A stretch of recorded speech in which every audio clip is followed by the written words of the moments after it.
The rich kid's girlfriend let out a fake scream, pretending to be terrified, just because a German shepherd casually walked by on the beach.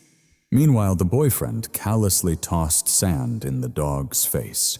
Then, with a crooked cop friend at his side, he had the dog's owner dragged off as they laughed, unaware that the calm man in handcuffs was a Navy SEAL. Commander, before we get started, tell us where you're joining from, and if this story stirs something deep inside your heart. Please subscribe for more.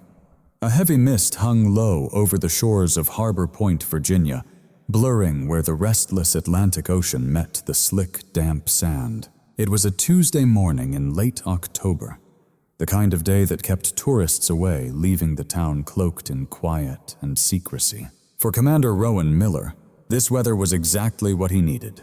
At 38 years old, Rowan bore the weight of 2 decades spent lurking in the shadows. Standing 6 feet 2 inches tall, his physique wasn't for show. It was built for ruthless, unwavering endurance.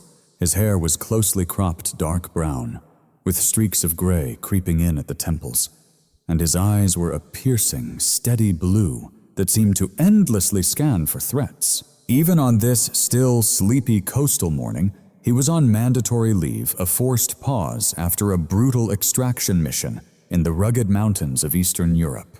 The silence of Harbor Point was the only medicine he cared to embrace. Running quietly beside him was Atlas, a sable German shepherd 5 years old, and far more than a mere companion. Atlas was a retired military working dog, honorably discharged after a shrapnel wound to his left side had healed, but left him just a shade too slow for active deployment. The dog moved with smooth, fluid grace, his sharp amber eyes scanning far-off horizons, his ears twitching toward the crashing waves. They moved as one, a silent bond forged in battles past and preserved in moments of peace. Their footprints were the only marks marring the untouched beach. Behind them lay Harbor Point, a town where old money charm met strict military discipline, nestled close to naval bases farther south. Here, Victorian-style bed and breakfasts stood comfortably beside dive bars. Popular with sailors, a place where the wealthy summer crowd usually vanished by Labor Day. Rowan treasured this kind of solitude. He slowed his pace, drawing deep breaths of salty sea air, trying to shove away the echoes of gunfire still ringing in the depths of his mind. For the first time in months, his shoulders felt loose, and the tight coil of tension at the base of his neck began to unwind. Atlas exhaled softly, glancing up at Rowan as if checking in on his handler's state, and Rowan gave a gentle hand signal to keep moving forward. They neared the northern bend of the beach, usually deserted because jagged rocks made swimming too risky. It was their refuge, or at least it should have been. Suddenly, the soothing rhythm of crashing waves was shattered by a snarling engine and booming bass blasting harsh electronic music. Rowan didn't break his stride, but his jaw clenched tightly. A crisp white Jeep Rubicon decked out with giant tires and blinding LED light bars that were pointless in daylight tore across the dunes. Ignoring clear signs that forbade motorized vehicles on the beach, the Jeep zigzagged violently, carving deep scars into the wet sand. It screeched to a sudden stop about 50 yards ahead of Rowan and Atlas, the music only growing louder as the driver's door swung open. From it stepped Sterling Vance, a 20-year-old who wore his privilege like an armor. Sterling's look was effortlessly polished, the kind of handsome that wasn't earned with perfectly styled blonde hair that refused to budge despite the ocean breeze. He wore a pastel yellow polo with the collar popped high, and boat shoes so expensive they seemed destined to be ruined by sand already, carving deep ruts into the damp sand before screeching to a sudden stop about 50 yards ahead of Rowan and Atlas. The music didn't falter, it only swelled louder. As the driver's side door swung open, Sterling Vance stepped out, a young man around 20 who wore his privilege like a second skin. Sterling was handsome in a soft, unearned way, his perfectly styled blonde hair stubborn against the ocean breeze. Clad in a pastel yellow polo with the collar popped, he sported pricey boat shoes already being swallowed by the sand. From the passenger side, Tiffany stepped out, a young woman dressed more for a high-end fashion shoot than a casual morning at the beach. She struggled to keep her balance in wedge sandals, clutching an oversized designer handbag tightly her face, hidden behind sunglasses that cost more than most people's rent for a month. She looked bored and distinctly annoyed to be outside the car. Rowan had planned to simply pass them by. He kept his path close to the waterline, offering a polite nod if needed, but otherwise he aimed to avoid any interaction. But the shoreline's layout forced him to narrow his route as he and Atlas approached, with the dog trotting slightly ahead. His tail wagged low, curious about the new scents, yet perfectly disciplined. Atlas did not bark or growl. He simply exhaled sharply, a common sign of exertion for a working dog, and fixed his gaze on Tiffany. The reaction was immediate and wildly dramatic. Tiffany screamed as if being attacked, dropping her bag into the wet sand and scrambling backward toward the Jeep. "Oh my God, Sterling, it's a wolf, it's going to bite me," she cried, her voice cutting through the quiet morning. It was more theater than real fear, but it sparked Sterling's urge to act dominant. He puffed out his chest and charged forward. Positioning himself between the bewildered dog and the panicked girl, Sterling shouted, "Get that beast away from her!" His face flushed crimson. Atlas, trained to read aggression, immediately halted. He didn't attack. He sat quietly down. His reaction was a perfect example of a highly skilled K9 de-escalating tension, waiting for his handler's orders. Rowan slowed to a calm walk, raising a hand in peace. "He's not going to hurt you." Rowan said, his voice low and steady, carrying the quiet authority of a man who rarely needed to raise it. "He's a service dog. Just stay calm." But Sterling wasn't interested in calm. He was desperate to impress Tiffany. "I don't care what he is," he attacked my girl, Sterling yelled. He grabbed a handful of wet, heavy sand, and with a harsh swing, flung it straight into Atlas's face. The gritty sand hit the German Shepherd's eyes and nose. Atlas sneezed violently, shook his head, and let out a sharp, surprised bark. He didn't lunge yet. He stood his ground, ears pinned back. Rowan felt a rush, not fear, but a fierce, protective anger. He closed the distance in 3 long strides, stepping between Sterling and Atlas. Rowan didn't lay a finger on the boy. He simply claimed the space with an intensity that made Sterling recoil involuntarily. "You don't kick my dog," Rowan said, his voice dropping to a deadly calm growl before he sat down. Atlas posed no threat. It was Sterling who was escalating the tension. The younger boy blinked, momentarily subdued by Rowan's imposing presence. Rowan wore only a gray tee and running shorts, but the scars on his arms and his confident stance revealed he was no ordinary visitor. Still, Sterling, fueled by his swelling ego and audience, pushed his bravado past reason. "Do you know who I am?" he sneered. Eyeing Rowan's worn, plain clothes, he boasted, "My dad owns Harbor Point Marina and half the boardwalk. This is our beach, and you look like some lost drifter living out of a van."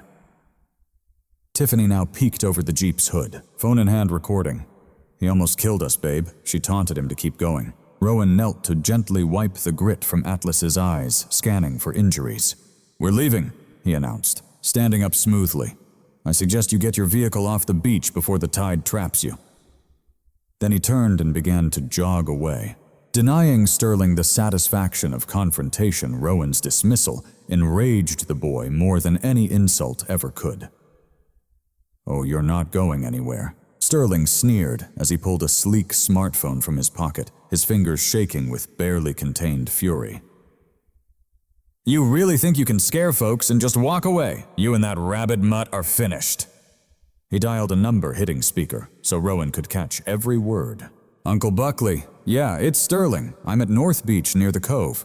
Listen, you need to get down here right now. There's some crazed drifter here. He set his attack dog loose on Tiffany. He's refusing to let us leave, threatening me. I swear I think he's on something. He looks dangerous. Hurry." Sterling ended the call and folded his arms, a sly grin creeping across his face. "Deputy Buckley's coming. He plays poker with my dad every Friday. Hope you're ready for a face full of dirt." Old Man Rowan glanced at the boy, then at the swirling mist encasing them, and finally down at Atlas, who gazed up at him with unwavering faith. A cold dread settled deep in his gut. The peaceful morning was shattered. A different battle was looming. He didn't run. He stood firm hand resting gently on Atlas's head. The calm of dawn was torn not by nature, but by the piercing wail of a siren ripping through the coastal fog like a jagged blade. Seagulls spiraling overhead scattered in terrified flurries as a black and white sheriff's SUV crested the dunes, tires flinging wet sand and sea oats into the salty air. The SUV didn't just arrive, it stormed the scene. It screeched to a stop mere feet from where Rowan Miller stood hand-gripping Atlas's collar. Red and blue lights flashed violently, throwing erratic bursts across the damp sand, and the stark, white panic in Tiffany's eyes, turning the gray morning into chaos. The driver's door slammed open with a thud, and Deputy Chief Earl Buckley hauled himself out. Buckley was a man who commanded attention not with muscle, but through years of excess and unchecked power. He was in his mid-50s, his face perpetually flushed a deep, unhealthy crimson, his uniform straining against a protruding stomach. His mirrored sunglasses blocked his eyes, but the tense set of his jaw and the quick draw to his holstered weapon told Rowan everything. This was no friendly officer here to investigate. This was an enforcer sent to punish. "Get away from the kids now!" Buckley barked, his voice rough like gravel from years of shouted commands. He didn't assess the scene, didn't notice the Jeep's tire tracks, or the frightened posture of the girl. All he saw was Sterling Vance, son of the town's top donor, standing beside a man who looked like a wanderer. "Hands where I can see 'em. Step away from the dog." Rowan held his ground, unwavering, a stance forged from facing down warlords and rebels. His calm only seemed to rile Buckley more than any shouted threat. "Officer, my name is Commander Rowan Miller, United States Navy," Rowan said, voice steady and clear against the cruiser's idling hum. "This is a mistake. This kid was recklessly driving on a pedestrian beach." Buckley scoffed a harsh, wet sound as he advanced, boots crunching over shattered shells. "I don't care if you're the King of England. You look like beach trash to me, pal." "And I didn't ask for your life story. I told you to step away from the dog and get down." Sterling, spotting his backup arriving, shed his earlier fear like old skin. He stepped forward, phone raised, high recording every second. "I ordered that dog to attack us. Uncle Earl, I swear Tiffany's trembling. He threatened to rip my throat out like a wolf." Sterling wove his lies with a slick grace nearly impressive, while Tiffany, sensing the moment, let out a fresh sob, burying her face in Sterling's shoulder. Buckley glanced toward the boy, his expression softening into a knowing, conspiratorial smile. "I got this, Sterling. Your dad called me. Don't worry, we're taking care of the mess." He turned back to Rowan, his face hardening like stone. "Last warning, get down on the ground." Rowan sized up the deputy, calculating every move, every inch. 12 feet away, he noted the loose retention strap on Buckley's holster, the man's poor stance leaning too far back on his heels. In another place, under different circumstances, Rowan could have disarmed and subdued Buckley in less than 3 seconds. But this wasn't some war zone in Kandahar. It was a Virginia beach, and the only casualty of resistance here would be his career. More importantly, his dog. Atlas, sensing the rising tension from the deputy, shifted his weight, ready to respond. A low, guttural growl echoed in the German shepherd's chest, not a bark, but a primal warning. The fur along his spine bristled. "Control your beast," Buckley barked, stepping back and snapping open his baton with a metallic crack. He brandished the heavy steel weapon. "If that mutt moves even an inch, I'm putting a bullet through it." The threat lingered thick in the salty air. Rowan caught the twitch in Buckley's trigger finger. He knew this kind of man. Men terrified beneath a veil of violence. If Atlas lunged to defend him, Buckley would shoot, then claim self-defense. The injustice scorched Rowan's chest like acid. Igniting a fierce rage, he swallowed down hard. His gaze dropped to Atlas. "Platz, Atlas!" Rowan commanded sharply in German. The dog hesitated. Amber eyes locked on the weapon raised against his master. Torn between instinct and training, Atlas let out a soft, heart-aching whine and settled down. "Platz down, stay." That majestic creature lowered himself onto the damp sand, ears pinned back, eyes never breaking contact with Buckley. Rowan slowly raised his hands, fingers spread wide. "The dog is down, deputy. I'm complying, no need for weapons. Rowan lowered himself to his knees, then onto his stomach, as the cold, wet sand soaked through his shirt.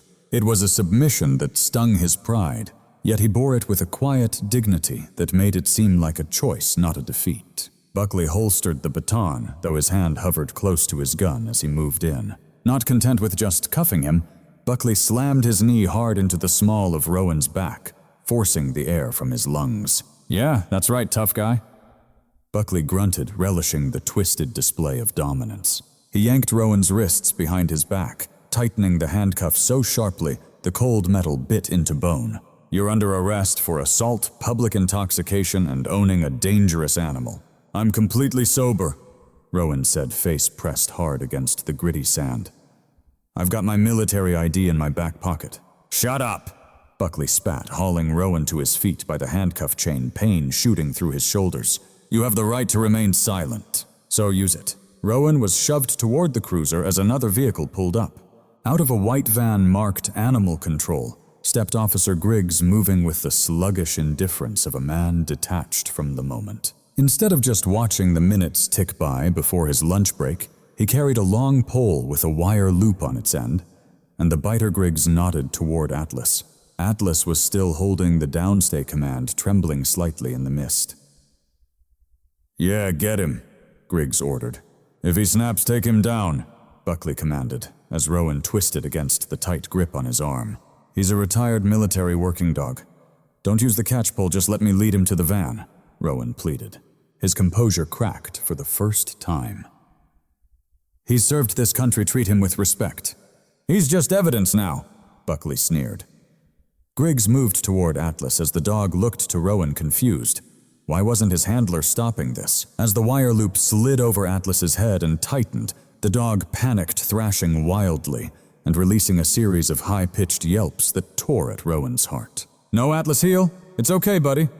Calm down," Rowan shouted desperately from the back of the cruiser. Griggs dragged the choking, struggling animal across the sand, the dog's claws gouging deep furrows into the beach. As Atlas fought to return to Rowan Sterling, and Tiffany laughed nearby, filming the capture of the fierce beast. The last thing Rowan saw before the heavy door of the police cruiser slammed shut, locking him inside the cage in the back seat, was his loyal partner being roughly shoved into the dark metal compartment of the Animal Control van. The lock clicked, complete and devastating separation. Rowan sat on the hard plastic seat, the stench of stale vomit and pine cleaner invading his nostrils. He closed his eyes, unaware of the pain in his wrists. All he felt was the unbearable weight of a promise broken to protect the one soul that had never left his side. The Harbor Point Police Department was a squat brick building forever steeped in the smell of stale coffee floor wax and relentless despair. It was a harsh contrast to the windy, misty freedom of the beach where Commander Rowan Miller's morning had begun. He was marched through the rear entrance, his hand still tightly cuffed behind his back, flanked by Deputy Chief Buckley, who paraded him through the bullpen like a hunter showing off a trophy. The fluorescent lights buzzed overhead, casting a sickly yellow glow over the room. Officers sat at cluttered desks, typing reports or nursing styrofoam cups of coffee, barely looking up as the procession passed. To them, it was just another vagrant caught for disturbing the peace, another piece of human wreckage to be processed and cast aside. But Officer Sarah Jenkins looked up. Sarah was 24, fresh from the academy, with her hair pulled into a severe bun that couldn't entirely mask the softness of her youth. She was the newest recruit, still full of hopeful idealism and a meticulousness that tired her older, more jaded colleagues. She sat at the booking desk, her uniform crisp and perfectly pressed, unlike the rumpled shirts of her male counterparts, as Buckley shoved Rowan toward her station. Sarah's gaze didn't fixate on the prisoner's dirty clothes or the sand encrusted on his knees. Instead, it went straight to his eyes. They were impossibly calm. "Book him," Buckley barked, yanking the cuffs off with an unnecessary roughness. "Assault, disorderly conduct, resisting arrest. Oh, and add a public nuisance charge just for kicks." Rowan rubbed his wrists where the metal had bitten into his skin, his face unreadable. He wasn't soothing pain, he was restoring blood flow. He stood perfectly still, feet shoulder-width apart, hands clasped calmly in front of him. Sarah noticed immediately he didn't slouch. Most drifters hunched over, burdened by invisible weights, their spines curved with the weight of their struggles. This man, though, stood like a solid pillar. "What's your name?" Sarah asked, her fingers hovering, poised over the keyboard. Rowan Miller responded, his deep baritone voice cutting clean through the hum of the station. It wasn't loud, but it demanded every ear. Buckley snorted from the nearby coffee station, "Drop the John Doe act if you want. Guys like this lie about their names all the time," Sarah said as she ignored her superior typing the name in "Empty your pockets, please." Mr. Miller placed everything into the tray. Rowan obeyed with precision, producing a plain leather wallet. A neatly folded handkerchief and some loose coins followed. No keys, no phone. Sterling Vance's story about being a drifter seemed just a surface truth, but the wallet's quality suggested otherwise. Then Rowan reached beneath the collar of his sandy t-shirt and pulled out a chain. Hanging from it were two dull metal tags, their edges wrapped in silencer's dog tags. Buckley's eyes caught the chain, and he stormed over, snatching them from Rowan before he could place them in the tray. "Look at this," Buckley joked, waving the tags. "Bought these at a surplus store." "Did you trying the veteran angle? Stolen valor's a serious offense, you know." Rowan's gaze locked onto Buckley's face for a heartbeat, and the room seemed to chill by 10 degrees. "Those aren't for show," he said, his voice low but unshakably certain. "Put them carefully in the tray." Buckley faltered, a reptilian flicker of fear flashing through his mind before his pride crushed it. He dropped the tags into the plastic bin with a harsh clatter. "Bag it all, Jenkins, then lock him up," Buckley ordered. Meanwhile, Sarah, still frowning, picked up the tags to log them in. The worn metal was smooth in places. The embossing faded, but still readable: Miller Rowan, Commander, United States Navy. Her eyes drifted back to the man who stared blankly at the wall, breathing steady and slow. She glanced at his hands as he signed the property receipt. Knuckles scarred, yes, but his trigger finger and thumb's web had thick calluses, proof of firing thousands of rounds year after year. These weren't the hands of a drifter, they belonged to a seasoned officer, Jenkins Rowan said softly. "My dog Atlas, he was taken by animal control. He's got a special diet. He needs water but no cheap kibble. It'll make him sick." Sarah blinked, surprised. Most guys in his spot asked for a lawyer or a smoke, their biggest concern usually themselves. But this man worried about his dog's well-being. "I'll call them, sir. Tell them right away." Rowan nodded once. "Thank you." Buckley grabbed Rowan's arm and marched him back to the holding cells at the station's rear. The heavy steel door slammed shut behind them, final and resonant. Inside, a 10x10 cage held two other men, a local drunk named Otis passed out on the floor, and a wiry, edgy man named Sly caught shoplifting. When Rowan stepped inside, Sly looked up, ready to assert some kind of toughness on the new arrival. He opened his mouth to throw a barb, but the words died unspoken. Rowan didn't meet his gaze. He walked over to the empty concrete bench, brushed off invisible dust, and sat down. Crossing his arms, he closed his eyes and leaned back against the cold cinder block wall. Calmly, his stillness so profound, it seemed to drain all the air from the room. It was the presence of a predator, resting quietly between hunts. Sly slid into the furthest corner of the cell, shrinking instinctively as Otis snored on deeply. But the words caught and died in his throat. Rowan didn't glance his way. Instead, he walked to the empty concrete bench, dusting off a phantom layer before sitting down. Crossing his arms, he closed his eyes and rested his head against the cold cinder block wall, radiating stillness.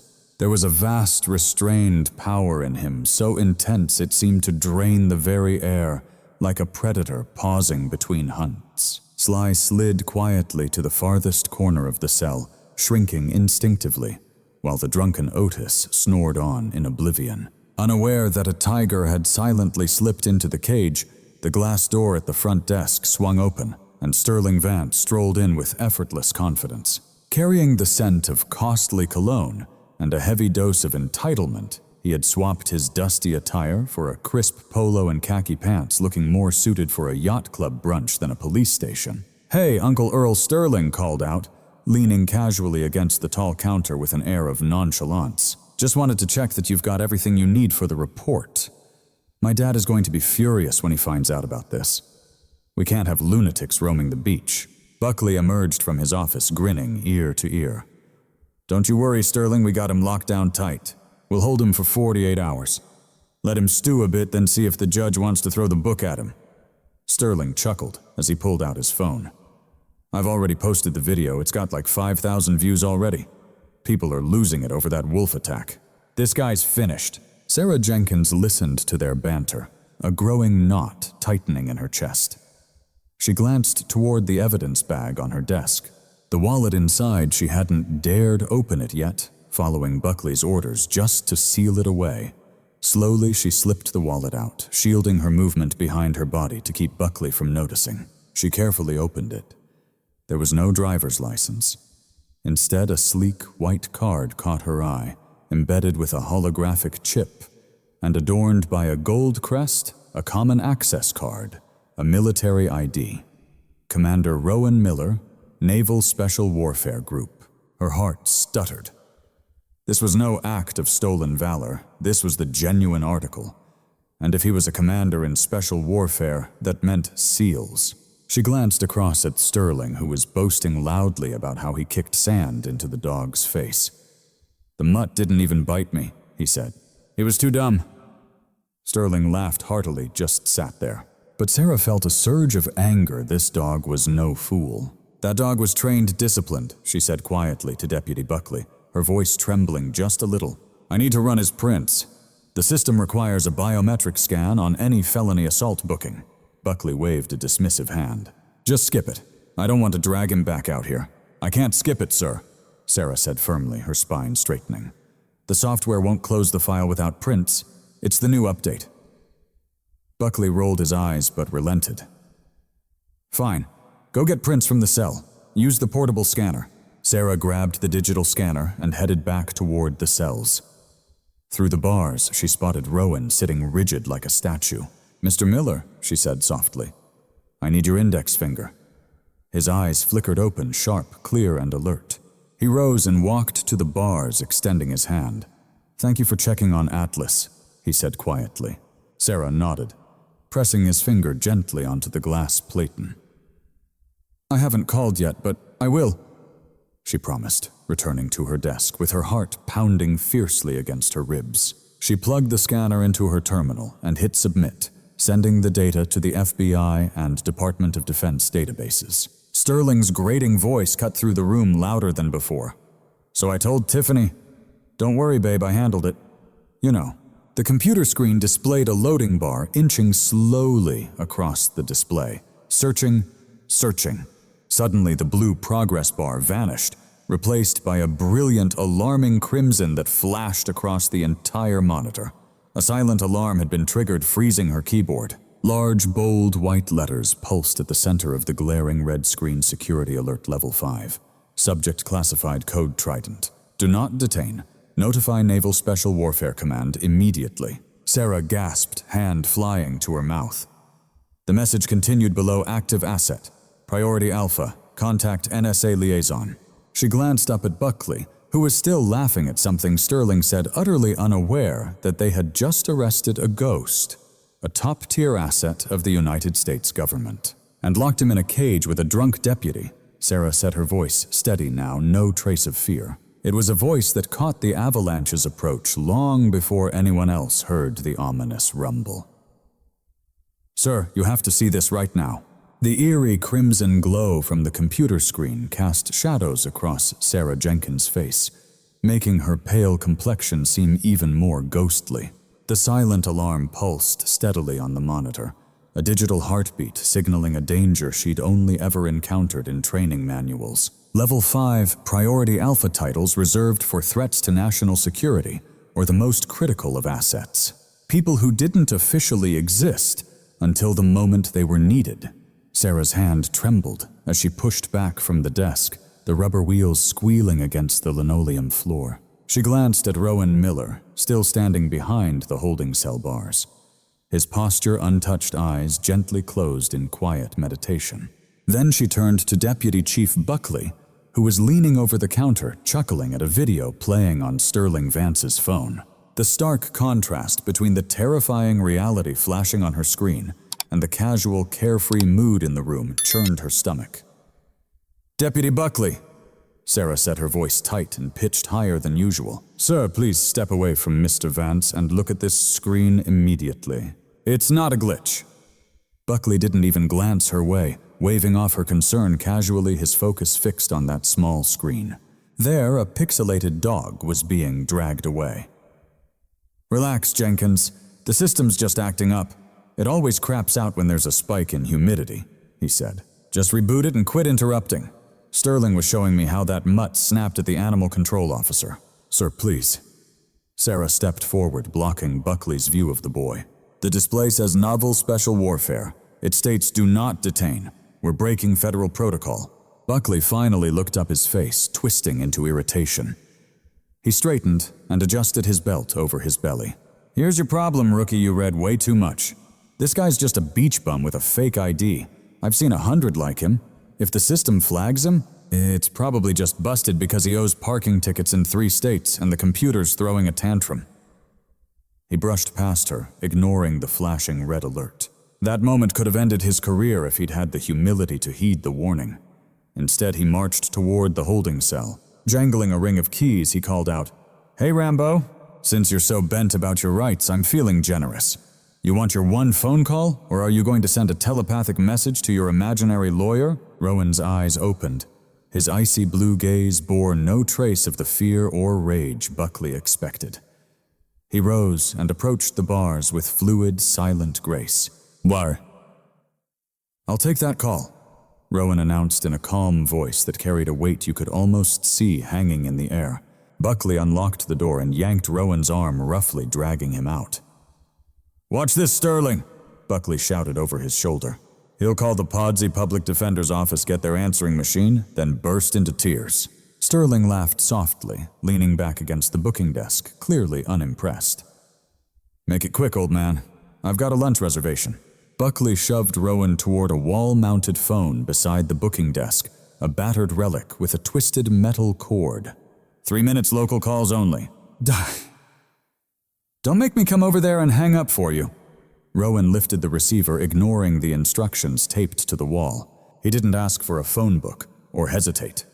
His fingers glided across the keypad as if by muscle memory, dialing a 10-digit number that was anything but local, a direct encrypted line bypassing all civilian switchboards. Buckley, busy flashing a wink at Sterling, missed the area code. Rowan turned his back to the room. Pressing the receiver firmly against his ear, the line rang once, twice, then clicked. No greeting followed. No automated voice appeared, just the cold quiet of an open, secure line, waiting for confirmation. Trident 04. Rowan spoke into the mouthpiece, not in a whisper, but low enough that his words rumbled like distant thunder. To those nearby, he announced quietly, "Authentication Whiskey Echo Sierra Tango Priority 1. A brief pause answered him, then the sharp click of a call being redirected. Moments later, a voice came through. It was a voice rough as gravel, scraping steel, the kind that had commanded fleets and ordered strikes that rewrote history. This voice belonged to Admiral Harlan Stone, a legend in naval special warfare, a 65-year-old man who still ran 5 miles every dawn. His steely gaze could freeze a politician at 20 paces. Now he sat in his office at Naval Station Norfolk, reviewing top-secret intelligence. But the moment his red phone blinked, he answered without hesitation. Loyalty was his currency, and Rowan Miller was one of the few who'd paid it in full. A decade ago, Rowan had carried a wounded Stone through a hostile jungle for 3 grueling miles. Report Stone said one word, absolute command. Rowan straightened immediately, despite being trapped in a grimy police station. "Sir, I'm currently detained at Harbor Point Police Department. I was arrested roughly 1 hour ago during my workout on North Beach. Charges of assault and disorderly conduct. They're completely false." Rowan hesitated, his voice cracking subtly for the first time. "They have Atlas, sir. Animal Control took him using a catch pole. He's being held as evidence." The silence from the other end was bone-chilling, a storm gathering in stillness. When Stone spoke again, it was a whisper loaded with quiet menace. "Did you engage?" "Negative, Admiral. I complied to protect the canine asset. The arresting officer is Deputy Chief Buckley, who's now hostile and ignoring my identification. They've seized my gear and the dog." The worry for Atlas was clear in Stone's tone. Stone had personally signed Atlas's retirement papers. That dog had saved more lives than most surgeons. Unknown status. It was a grave insult that they'd taken him. Behind Rowan, Buckley slammed his hand on the counter. "Time's up, buddy. Wrap it up and tell your mommy you'll be late for dinner." Sterling laughed, amused by the scene. "Ask him if he needs bail money. I've got some loose change in my car." Rowan ignored the jabs, his attention solely on the voice in his ear. "I'm requesting legal counsel and a command representative, sir." Legal counsel Stone's voice thundered, forcing Rowan to pull the receiver away slightly. "Son, you don't need a lawyer." The sharp scrape of a chair being shoved back echoed over the line. "You listen to me, Commander. Don't say another word to those local yokels. Sit down, shut up, wait. No one puts my men behind bars. No one takes my dog." Understood. Rowan felt a wave of relief crash over him as he answered, "Sir." "Keep your head down." Rowan the Admiral ordered, his voice softening from wrath to fatherly reassurance. "Hold fast. The cavalry's on its way. God help anyone in their path." The line went dead. Rowan slowly set down the receiver. Turning toward the room, his expression had shifted. The earlier resignation melted away, replaced by a calm, fierce certainty. His gaze met Buckley's not with anger, but with something far more devastating, cold, unwavering pity. "Done with tears," Buckley sneered as he stepped forward, gripping Rowan's arm once more. "Did your lawyer advise you to plead guilty?" "My commanding officer told me to keep silent," Rowan replied calmly, allowing himself to be led back to the cell. "And did he also tell you to get ready?" Buckley laughed harshly, shoving Rowan back into the holding cell and slamming the door tight. "Get ready for what?" "A bake sale." Rowan flopped down onto the bench. Folding his arms, he glanced toward Sarah Jenkins, who remained fixated on her red screen, her face pale as a ghost. She caught his gaze and gave a slight, almost imperceptible nod.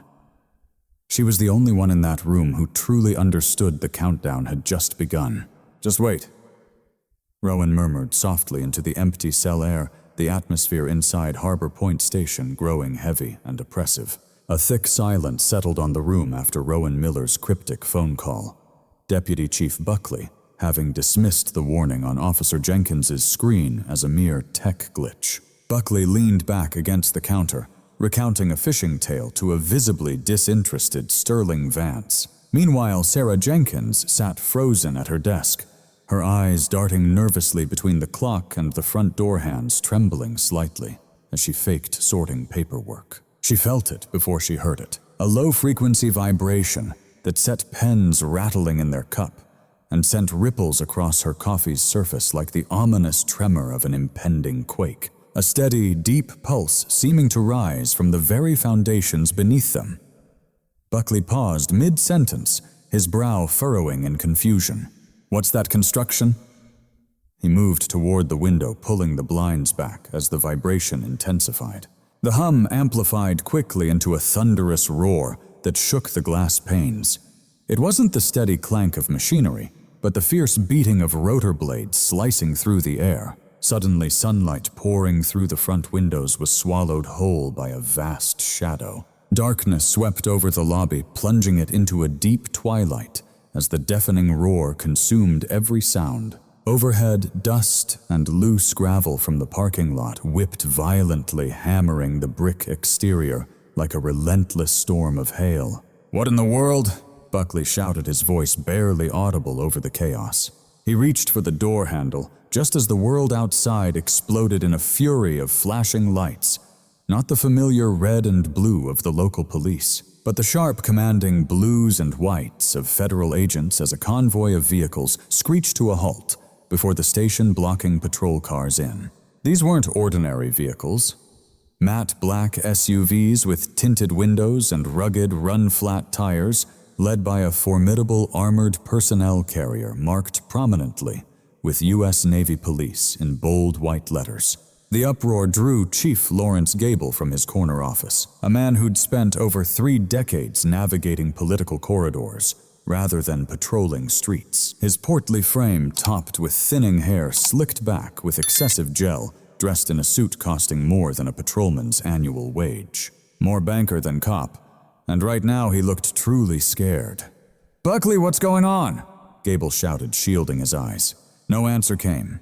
Instead, the front doors were violently thrown open, flooding the lobby with 6 Master-at-Arms personnel. Navy military police clad in tactical gear, faces hidden beneath helmets and ballistic goggles, their movements fluid and precise, starkly contrasting the clumsy local cops. "Clear the room, hands away from weapons now, now." Now the lead MP barked, his voice cutting through the turmoil with icy authority. Caught off guard and outgunned local officers instinctively raised their hands, stunned by the swift and ruthless takeover. Even Buckley, all his bluster stripped away, stood frozen in place. His hand hovered uselessly near his belt before he wisely lifted it. Sterling Vance, who had been leaning arrogantly against the counter just moments before, scrambled backward, tripping over his own feet and tumbling into a plastic waiting chair, his face completely drained of color. He had expected his father's lawyers to arrive, but instead he found himself staring at men brandishing automatic rifles, pushing through the parted ranks of MPs. A figure stepped out of the armored vehicle waiting outside. Admiral Harlan Stone entered the station. He wasn't a towering man by any measure, certainly not as broad as Buckley, but he carried an air of authority that made him seem 10 feet tall. Clad in his crisply pressed khaki service uniform, his chest was adorned with rows of colorful ribbons, stories of campaigns and battles most only caught glimpses of on the news. His silver hair sharply cut in a strict military style, his face marked by the weight of hard choices and unyielding determination. He didn't look angry, more disappointed, a far more piercing expression. Without so much as a glance, he strode past the shrinking Sterling Vance. His boots hit the linoleum floor with a steady, commanding rhythm that hush fell over the room. Chief Gable, realizing this wasn't some terrorist attack, but something deeply complex, tried to reclaim control. Stepping forward, he straightened his tie, forcing a smile that barely hid his unease. "Admiral, I assume you're the Admiral, I'm Chief Gable. There must be some mistake. We weren't informed of any military exercises." Stone didn't pause or turn. He simply passed through the police chief as if he were made of smoke. "Where is he?" Stone asked, his voice low and sharp as a blade. Sarah Jenkins, who had immediately snapped to attention when the MPs entered, pointed with a trembling finger down the rear hallway. "Holding cell 2, sir." Stone gave her a subtle nod, a small sign of respect she'd never forget, before marching toward the cells with 2 of his personal security officers flanking him, creating an impenetrable wall between the Admiral and the local police. Buckley suddenly realized that his prisoner had prompted this military incursion. Panic surged through him, tangled with his innate stubbornness. He couldn't just let them take the suspect without a fight. "That's my collar." "Hey, hold up a minute," Buckley shouted, rushing after the group. "You can't just barge in here. That man's a suspect in a felony assault. We have jurisdiction." He tried to place himself in front of the Admiral, blocking the narrow hallway to the cells. That move was a grave mistake. The 2 MPs behind Stone stepped forward instantly, but Stone raised a hand to halt them. He stopped and turned slowly to face Buckley. The Admiral's eyes glinted like chips of flint.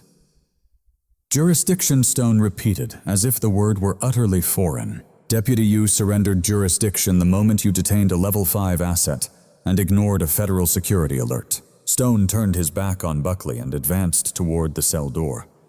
Inside, Rowan Miller stood at attention, his posture flawless, despite the handcuffs digging into his wrists. The 2 men locked eyes, the commander and the Admiral, the mentor and the protege, no words necessary between them. Stone gestured to one of his MPs. "Cut him loose." The MP produced a pair of heavy-duty bolt cutters ready to bypass the lock if need be, but instead signaled for the key.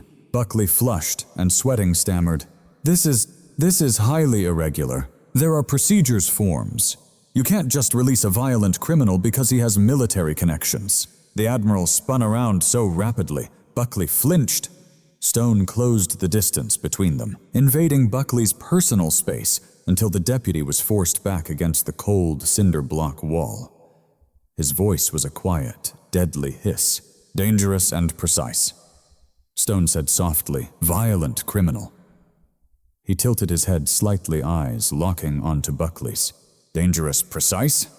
"A violent criminal," Stone remarked, tilting his head with keen interest. "You're talking about Commander Rowan Miller, a man who less than 1 week ago led a team deep into a hostile compound in the Hindu Kush. He rescued 12 humanitarian aid workers who were minutes away from being executed.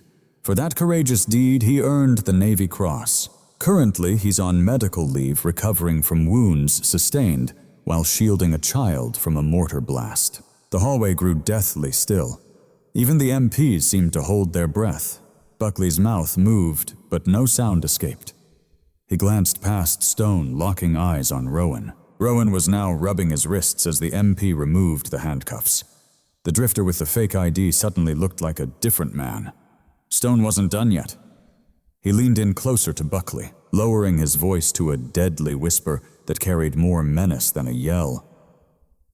"And as for the fierce dog you dragged away, that's Chief Petty Officer Atlas," he said. "A specialized explosives detection canine who's dismantled more roadside bombs than you've ever handed out traffic tickets. You caged a war hero and treated a decorated officer like some stray mutt." Stone stood upright, adjusting his collar with cold resolve. "So, Deputy, you can lecture me on procedure, but only after you explain to the Judge Advocate General why you assaulted a senior naval officer." Clear. Buckley simply nodded, his arrogance evaporated, leaving behind only a hollow shell consumed by fear. Chief Gable, who had followed them down the hall, looked as though he might pass out, leaning weakly against the doorframe. Mentally, he was already calculating how fast he could fire Buckley to save his own pension. Rowan stepped away from the cell, refusing to glance at Buckley or gloat. Instead, he walked straight to the Admiral and gave a sharp salute. "Thank you, sir," he said quietly. "Thank you, Rowan." Stone returned the salute, his expression softening just a touch, a rare moment of ease between them. "Let's get out of this rat hole, we've got a dog to find." Outside the Harbor Point Police Department, the air had shifted, transforming from chaotic tension to focused urgency. The morning mist had finally burned away, leaving long, striking shadows stretching across the parking lot, where an armored personnel carrier idled its engine, humming low and steady. Admiral Harlan Stone stood by the open door of his black SUV, checking his watch, with the precise, impatient movements of a man who lived by Zulu time. Beside him, Rowan Miller rubbed the raw, red skin on his wrists, where the handcuffs had bitten in deep. He was finally free. The charges had been dropped faster than the fog, dissipated by the searing heat of federal intervention. Yet Rowan didn't climb inside the vehicle. He stayed rooted to the asphalt, his boots heavy and unmoving, staring intently down the road, following the path the animal control van had taken. Stone saw the hesitation immediately. "Get in," he urged, gently, softer now than inside the station. "We've got a medical team on standby at the base. You need your wrists looked at, and we have to debrief." Rowan shook his head slowly, his gaze never leaving the horizon. "I'm not going back to base, Admiral. Not yet. They had to take him to the county facility on Route 9. I'm not leaving the city without my partner," Rowan declared. Stone looked at him, truly looked, and caught the jagged edge of anxiety lurking behind the younger man's stoic mask. He saw Rowan's fingers twitching, aching to bury themselves in fur, to feel the heartbeat that confirmed the other half of his soul was still alive. "Understood," Stone said, nodding to his driver. Turning to the lead MMP, Stone commanded, "Change of plans. We're heading to the Harbor Point Animal Control Center. Convoy formation. Commander Miller rides with me." It was a show of force normally reserved for visiting dignitaries or high-risk prisoner transfers. But today that power rollout was for a dog. And as the convoy rolled forward, local police watched quietly from the sidewalks. Looking small and defeated, Deputy Buckley was nowhere to be found, likely hiding away in his office. But Sarah Jenkins stood steady by the glass doors, watching the vehicles pull away. Through the tinted window, Rowan caught her gaze and offered a subtle salute. She had done her part. Now it was his turn. The journey to the Animal Control Center was brief, yet every moment stretched with unbearable tension. The facility itself was a bleak cinder block building on the outskirts of town, squeezed between a junkyard and a swampy marshland. It was enclosed by a tall chain-link fence crowned with barbed wire, designed to keep the stray animals trapped inside and the public at bay.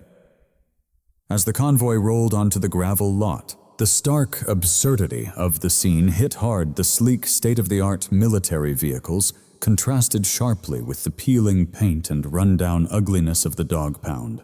A man in a stained, faded blue uniform clutching a clipboard and a half-eaten sandwich stumbled from the front office, his eyes growing wide as the armored carrier halted at the gate. This was Barry, the facility manager, a man who had skimmed through 2 decades with minimal effort, utterly unready for a naval invasion. Before Barry could even form a question, the MPs had sealed the perimeter. Rowan was out of the SUV with a desperate urgency that rattled the Admiral's security detail. "Where is he?" Rowan demanded, his voice bouncing off the cold metal walls. Barry faltered, dropping his sandwich. "Where is who?" Barry stammered. "Look, you can't just cart a German Shepherd," Rowan cut in sharply, stepping right into Barry's personal space. "He was brought in 45 minutes ago. Tag number K9404. Barry swallowed hard, trembling as he pointed shakily toward the back of the building. "The isolation wing. Mister, that dog's dangerous, he's vicious. We couldn't even get him processed. He nearly tore Officer Griggs's hand off. We had to use a catchpole just to get him in the kennel," Barry said, his voice trembling. "And ever since he's been trying to rip through the chain link. We were about to call the vet to sedate him." The word sedate struck Rowan like a blow to the chest. "If anyone touches him with a needle," Rowan's voice wavered with controlled fury, "I swear I'll tear this place down brick by brick." He shoved past Barry and stormed into the kennel area. The first assault was the smell, a suffocating mix of bleach-wet fur and raw fear. The noise was overwhelming. Dozens of dogs barked out a tortured symphony of stress, but through the chaos, Rowan caught a singular sound. It wasn't a bark, but a high-pitched, frantic yelp, mixed with the grinding grind of teeth clashing with steel. It was the cry of a warrior caught and fighting desperately to stay alive. Rowan sprinted down the concrete aisle, barely noticing the other cages. At the very end, in a dark enclosure marked with a red danger sign, there was Atlas. The dog was almost unrecognizable, lips curled back in a fierce snarl, saliva dripping from his muzzle. He flung his 80-pound frame against the heavy wire, snapping at the air, his eyes wild and rolling with panic. He was locked deep in pure primal defense. 2 kennel workers stood fearfully 10 feet back, clutching tranquilizer poles like lifelines. "Back off!" Rowan's voice cracked as he shouted, "Get away from him!" The workers hurriedly retreated, relieved to hand over responsibility. Rowan slowed his pace as he neared the cage. He forced his ragged breathing to even out, forcing his pulse to calm. Animals can sense energy, and Atlas was mirroring the chaos of his capture. Rowan stopped 3 feet from the bars. The dog didn't recognize him right away. Panic still blinded Atlas. Stuck in a whirlwind of trauma, Rowan spoke gently, "Atlas." The dog paused, ears swiveling as he let out a low, warning growl. Rowan stopped just 3 feet away from the cage. The dog didn't recognize him right away. Atlas was seized by sheer panic. Trapped in a trauma loop, Atlas, Rowan whispered gently. The dog froze, ears swiveling. A low growl rumbled from deep within. Still uncertain, Rowan knelt on the grimy concrete floor, ignoring the dirt as he lowered his head. He made himself smaller, shedding any threat, and spoke again, this time in the language that had carried them through minefields and gunfights. "Atlas Ruwig here. It's Papa. Atlas, quiet now. Daddy's here." The change was instant and heart-wrenching. The snarl disappeared from Atlas's face, tension draining from his strong frame so fast he nearly collapsed. He pressed his nose against the wire mesh, inhaling the familiar scent of gunpowder sweat and the soap Rowan always used. The growls faded into a low, desperate whine, a raw sound of misery mingled with relief. "Open it," Rowan ordered without a glance back. Barry, who had trailed them with the Admiral, fumbled with his keys. "Sir, I can't. That dog is dangerous. Open the door." Now, Admiral Stone's voice thundered from the aisle's end. Barry shoved the key into the lock, twisted it, then jumped back as if the gate shocked him. The metal door swung wide open, but Atlas didn't dash for freedom or the exit. He lunged straight at Rowan. The force shoved Rowan backward onto his heels, suddenly buried beneath 80 pounds of fur. Atlas was frantic, licking Rowan's face. His hands, his tear-streaked cheeks making soft, childlike sobbing sounds. He buried his head deep into Rowan's chest, desperate to fuse their beings, needing to feel the heartbeat that confirmed this wasn't a dream. Rowan wrapped his arms around the dog's neck, hiding his face in the dense fur of Atlas's ruff. The stoic Navy commander, a man forged by facing down terrorists and surviving torture, finally crumbled. Shoulders shaking, Rowan wept tears for the fear in Atlas's eyes, the morning's humiliation, and the overwhelming relief of feeling his partner back in his arms. "I'm sorry, buddy. So sorry. I've got you. I've got you," Rowan whispered again and again into the dog's ear. The kennel fell silent. The other dogs seemed to recognize the shift in energy. The Admiral stood at the aisle's end, watching. He signaled his MPs to stand down, giving them space. Stone's own eyes glistened as he witnessed the reunion. He understood that for men like Rowan, this dog wasn't just a pet. It was the sole anchor in a world that had long lost its meaning. After a long moment, Rowan rose, wiping his face with the back of his hand. Atlas stayed close, leaning into Rowan's left leg, pressing his weight against him, eyes gleaming with adoration. Rowan fastened the leash back onto Atlas's collar, the leash the animal control officer had discarded on the floor. "Let's go home, Atlas." His voice was thick with emotion but steady as he strode down the aisle, the dog perfectly matched in heel. Head held high, dignity reclaimed.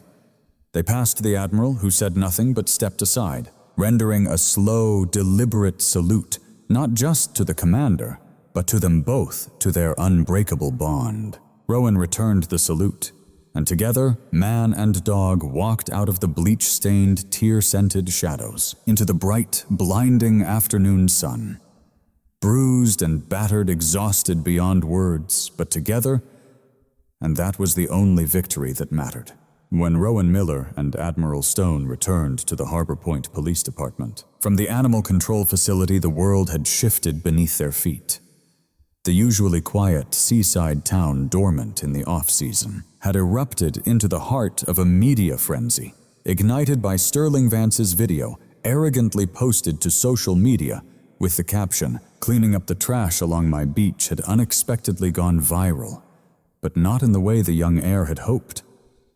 The relentless power of the internet's hive mind tore apart every frame with relentless scrutiny.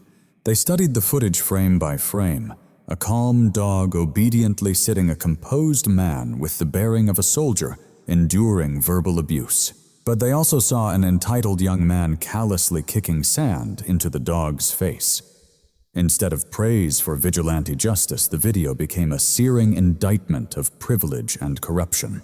At the police station, the parking lot no longer held just police cruisers. It was overflowing with news vans, their satellite dishes raised like white blossoms reaching for sunlight, and a swelling crowd of concerned citizens. Among them were many local veterans, men and women proudly wearing worn baseball caps, marked with the names of ships and battalions now long gone. They stood silently, with arms crossed, a quiet gesture of solidarity for one of their own. Alongside them were the townsfolk fishermen waitresses, shop owners, all who had quietly endured the heavy-handed rule of the Vance family, and their allies in local government. As the convoy rolled in, the crowd erupted not with anger, but with a powerful roar of unity. Rowan stepped out of the SUV, Atlas walking faithfully at his side. The dog was clean and fed now, though still visibly shaken, staying close to Rowan's leg. Seeing